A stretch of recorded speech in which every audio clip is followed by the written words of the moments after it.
requested before, remember? Yes, I did. Yes, and then I... Bolt acts to halt Nigeria-South Africa taxi war. Many drivers wasted their fuel driving to customers who never intended to use their services. Danai, Nesta, Kupemba and Claudia Efemini role. BBC News online taxi firm Bolt has restricted inter-country requests between Nigeria and South Africa after the two countries' social media rivalry reached an all-time high, or low, with people booking and then cancelling rides in the other nation as a prank. The drivers were pawns in this malicious game as they were sent on a wild goose chase to find passengers who weren't even in the same country. Muniradzi Chinayama, a Zimbabwean Bolt driver based in Cape Town, told the BBC he received 3 ride requests before he realized they were not genuine. He said he wasted a lot of fuel, time and money. Bolt told the BBC it had identified and blocked users participating in this cruel game. We understand the impact this situation has had on our driver partners in Nigeria and South Africa, it said in a statement. It said inter-country requests would still work between other countries. Mr. Chinayama told the BBC he had been inundated with insulting messages through the Bolt messaging feature that connects drivers with passengers.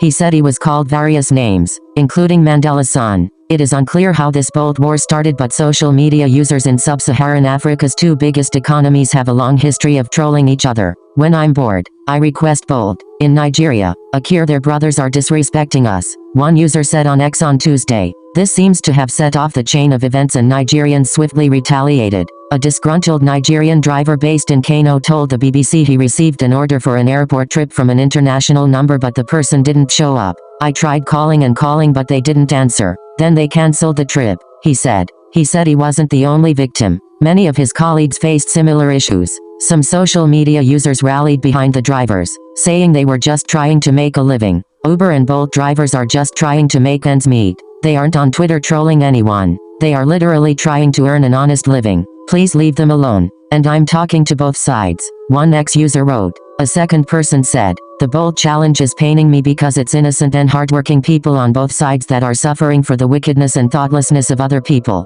Really unfair. In Nigeria, fuel prices have rocketed in recent months. Many drivers would have wasted scarce fuel picking up non-existent customers. The Bolt war also reportedly caused prices to surge in both countries, leaving many people stranded as they couldn't afford to pay for their rides. South Africans and Nigerians often lock horns on social media. They wrote most recently over the Miss South Africa controversy, which saw a half-Nigerian contestant step down following xenophobic abuse. The two African heavyweights have also pitted their popsters Tyla and Arya Star against one another and exchanged insults over their national football teams. It was point-blank Afrophobia, and you know what is the most disgusting about it all?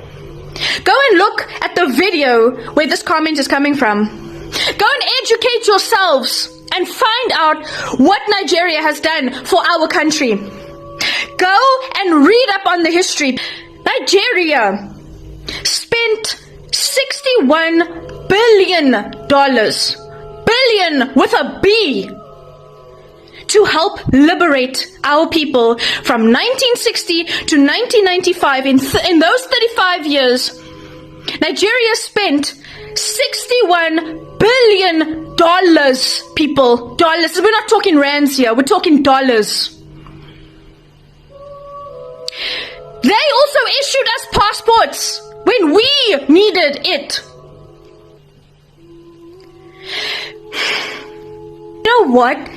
I will just show you. You can go to the archives yourselves. You can do the history yourselves. From 1960 to 1995, Nigeria spent over $61 billion to support the end of apartheid. And this is according to the South African Institute of International Affairs.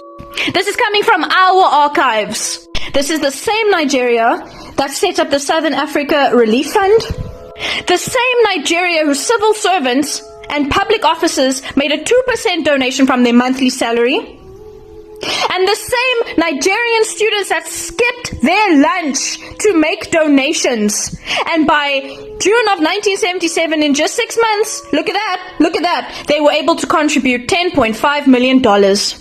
They called it the Mandela tax. And you want to know something? If you read the history, they were so proud to be contributing towards it. That's why kids in schools were skipping their lunch to be able to contribute to this fund. This is the same Nigeria that allowed our South African students, our South African people, to come over and study for free.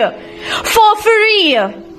They welcomed our exiles as well. Thabo Mbeki was able to benefit from Nigeria. This is the same Nigeria that their government issued more than 300 passports for our South African citizens. The same Nigeria that lobbied for the creation of the United Nations Special Committee Against Apartheid. If you don't believe me, go through the archives. Go and do your fact check. Because the history is there, the research is there, it's even coming from our own people. It's all there. I stitched this in my last video.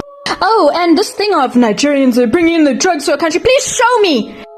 We recently had a massive drug bust, a 2 billion rand drug bust, and show me the Nigerian. Let's play Spot the Nigerian. Please show me where there is a Nigerian in sight, because y'all are very quick to talk about how, they're bringing in the drugs to a country. Where? Because this thing of drug smuggling, this thing of child trafficking, it is not something specific to Nigerians. Not even close. Because in this picture, it's 2 South Africans, one of which is a descendant of, we won't go there, and 2 Mexicans, and there was a 5th suspect that recently came out. There is not a Nigerian in sight. We have just played Spot the Nigerian. Do you see a Nigerian in this? No.